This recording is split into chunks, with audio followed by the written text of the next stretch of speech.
Y mañana será en Lima el día D, el día T, el día L.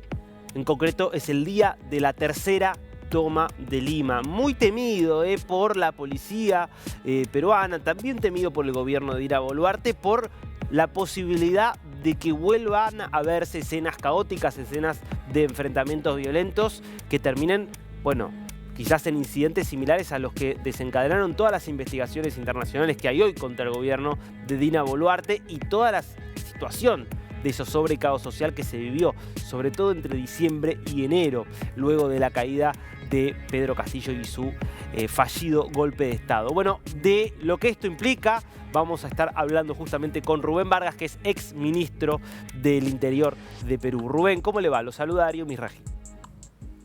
Darío, muy buenos días desde Lima, Perú. Un placer estar con ustedes. Está en Lima usted, Rubén. Me interesa, a ver, casi desde una óptica bien personal, cómo espera este 19 de julio esta tercera toma de Lima. Bueno, Darío, partamos un poco recordando que estamos en una crisis política endémica, una crisis social endémica en el Perú.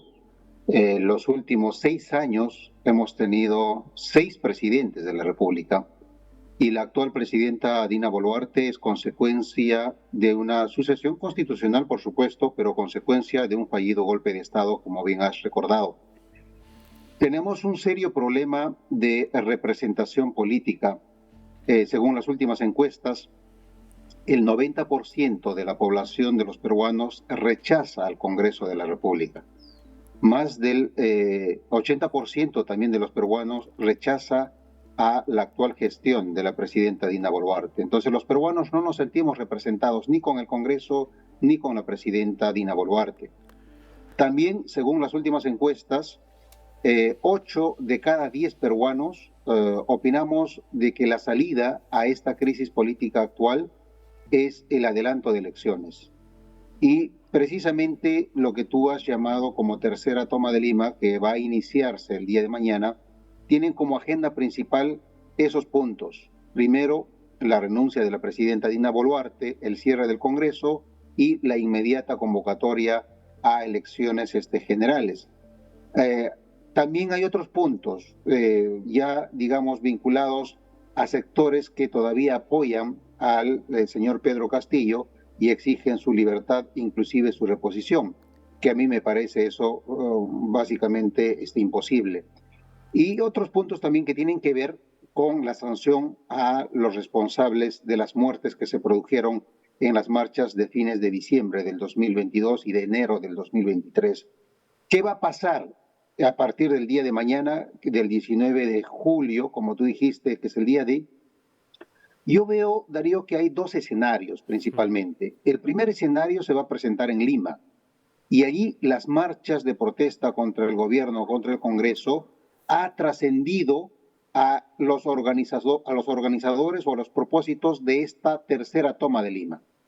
Y la convocatoria se ha ampliado a otros sectores de la centroizquierda e inclusive de la centroderecha, y probablemente veamos marchas el día de mañana y probablemente los siguientes días, pero marchas ya no solamente de los que impulsan la tercera toma de Lima, sino a sectores sociales y a personas que se protestan de manera, digamos, espontánea, porque exigen que una salida definitiva, una salida final a esta crisis política con el adelanto de elecciones. El segundo escenario sí tiene que ver con las regiones del Perú, especialmente con lo que se llama la macrorregión del sur, es decir, el centro del país hacia la frontera con Bolivia, hacia la frontera con Chile. Son 5 o 6 regiones que tienen, digamos, una plataforma bastante radical contra el gobierno de Dina Boluarte, y probablemente allí, en este segundo escenario, sí hayan manifestaciones probablemente violentas, manifestaciones que no van a convocar a mucha gente, pero probablemente por su intensidad, por su radicalismo, generen alguna noticia y probablemente tenga consecuencias con costos sociales. Ojalá que eso no produzca, pero está dentro de lo que podría ocurrir.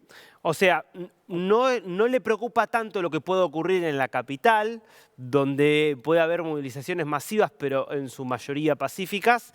Ahora sí lo que puede ocurrir en el interior. Mi pregunta entonces es, ¿aprendió la policía, aprendió el Ministerio del Interior actual, el gobierno, cómo lidiar eventualmente con situaciones de manifestantes violentos? Porque la experiencia pasada, la experiencia de diciembre y enero, fue catastrófica. Totalmente, fue terrible.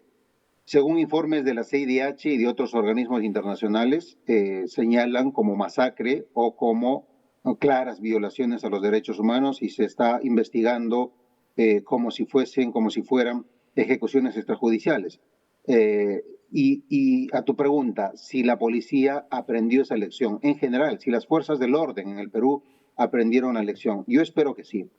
Espero que sí, porque se están judicializando las muertes que se han producido principalmente como consecuencia del uso de proyectiles de arma de fuego. En términos operativos, yo diría que la policía, por lo menos en Lima, tienen, digamos, claras especificaciones, claras instrucciones de cómo enfrentar, de cómo actuar frente a estas protestas de la tercera toma de Lima. Creo que han aprendido, por lo menos, digamos, tener más cuidado en el uso de armas que podrían convertirse en letales. Entiendo que hay una directiva del gobierno para que no porten, para que no usen armas de naturaleza letal o de naturaleza que pueda ocasionar la muerte. Van a utilizar básicamente gases lacrimógenos y algunos instrumentos propios para enfrentar manifestaciones públicas. Sin embargo, lo que me preocupa, Darío, es la respuesta política, la lectura política que tiene el vocero del gobierno, y me refiero al presidente del Consejo de Ministros en el Perú. El señor Otárola, que es el presidente del Consejo de Ministros, ha señalado a los manifestantes, a los que van a salir a protestar el 19 de julio, como seguidores de una dirigente terrorista que todavía está operando en una zona de producción cocalera en el Perú. Esta terrorista ha sacado una proclama apoyando las marchas y el primer ministro cometió, desde mi punto de vista, un gravísimo error político en reducir a los que se van a manifestar como seguidores de esta terrorista. Eso es un gravísimo error. Yo creo que el gobierno, especialmente considerando los muertos que se han producido en las últimas marchas, tendría que tener más bien una posición convocante, dialogante, tendría que buscarlos para encontrar puntos de consenso. Pero eso no está pasando y lo que estamos viendo es más bien a voceros del gobierno a atizar más el clima tenso y polarizante en el que nos encontramos. Entonces creo que allí hay un serio problema del gobierno en la forma política en que tendría que enfrentar estas movilizaciones. Clarísimo. Rubén Vargas, muy interesante, ¿eh? Gracias por este tiempo con Niños. Encantado, un placer.